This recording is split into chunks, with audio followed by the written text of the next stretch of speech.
This school staff member doesn't know if he's unique, but he's certainly a very rare specimen. He's the school's dedicated environmental coordinator.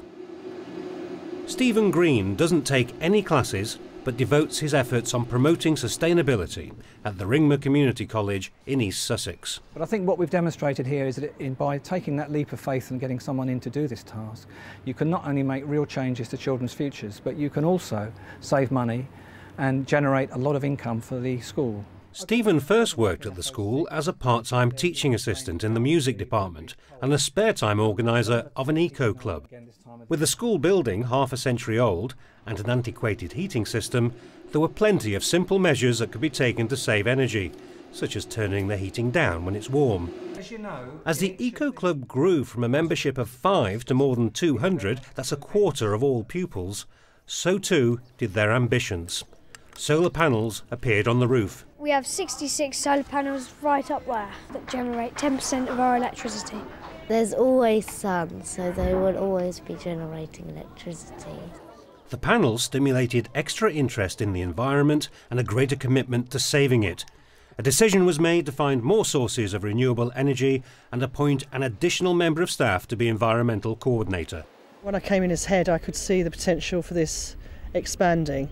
Our specialism is technology for a sustainable future, so it seemed to fit in very well with what we were trying to do as a whole school.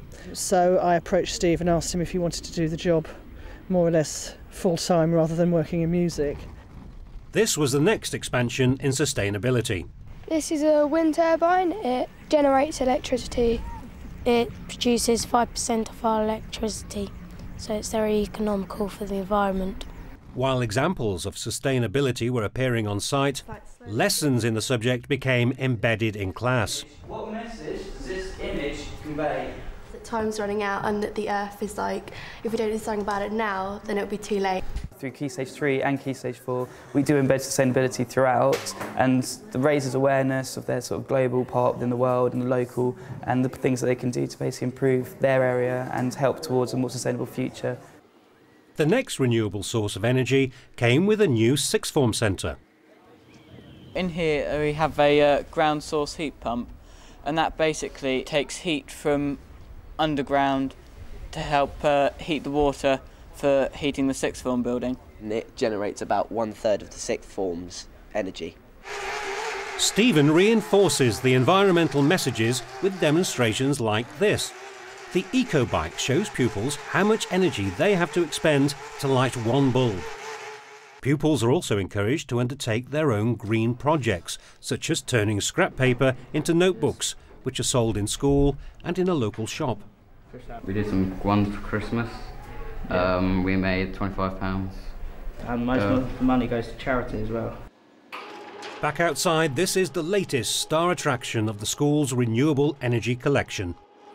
This is a £400,000 biomass boiler. It burns wood chip to make energy and heat the school.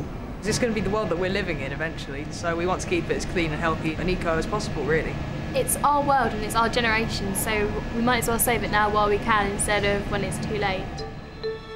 So how much have all these renewable energy sources cost the school? The answer? Absolutely nothing.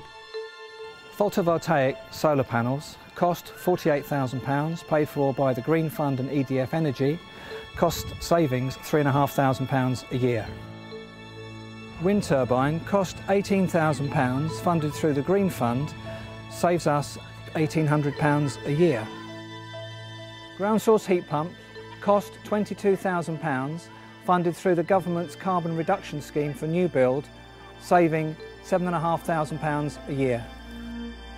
Which brings us to our biomass boiler, costing over £400,000, funded by East Sussex County Council, saving us over 300 tonnes of carbon a year and an estimated cost saving of £8,000. Are you driven out of a concern for the environment or a need to save money? Neither really. I'm driven by a desire to give children an insight into the sorts of problems and issues that may well affect their future. And we're also giving them examples of things that they can take home with them, whether it's managing lights, managing computers, not wasting paper. Those sorts of things will go with children home and hopefully will go with them through their life.